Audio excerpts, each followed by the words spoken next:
Hello mga mi! Ngayong araw na to ay ipapakita ko sa inyo kung paano tayo magta-transplant ng ating mga stem cuttings ng mga succulents.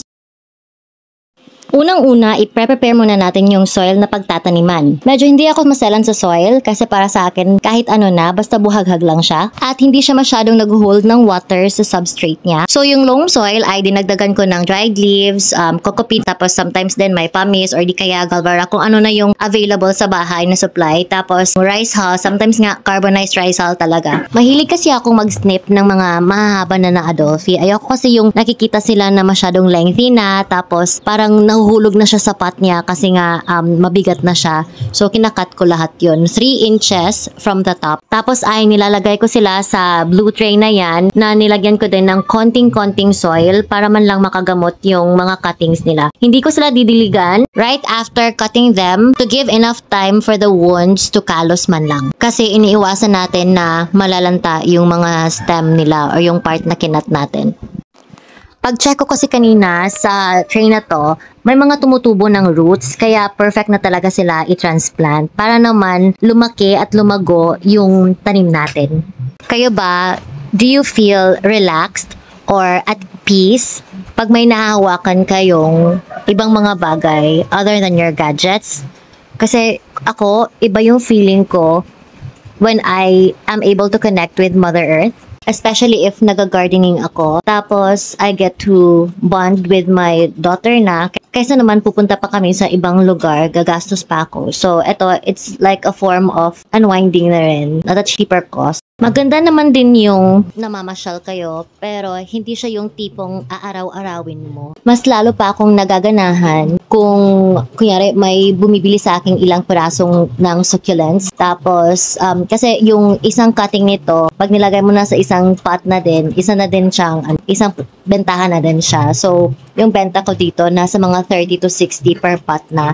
Not bad na rin, diba? Especially if ikaw yung tipo ng tao na naghahanap talaga ng side hustle o ng extra income. So, yung price naman niya ay nagdadepende sa size niya, sa klase niya, tapos minsan din sa lugar kasi sa amin, mahal talaga tong mga ganitong klase ng tanim. Kasi nga, hindi siya common sa, lalo na sa Visayas area. So, ang alam ko, madami nito sa may Benguet, sa may Baguio, kasi malalapig yung klima doon. Tapos yung puhunan mo lang dito ay yung mother plant na niya. Tapos kung nakapag-propagate ka naman ng kunyari leaf propagation o di kaya kagaya nito, stem cutting, parang one time ka lang nag-invest for capital tapos yung mga anak na niya ay nagiging profit mo na lang kasi hindi mo na i-deduct yun sa mga gastos mo.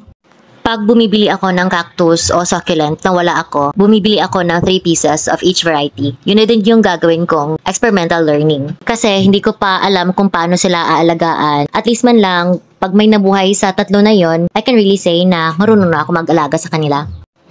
Tapos magpropagate na lang ako kung ano yung meron ako para hindi ko na kailangang bumili.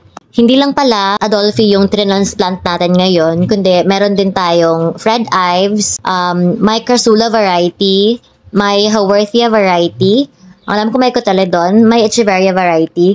Lahat ng to ay galing na sa leaf propagation. Yung kanina kasi, yung sa Adolphi, mas madaling i-propagate pag naka-stem cutting lang sila. Yung iba naman, may mga mature na leaves kaya kinukuha natin tapos propagate natin through leaf propagation.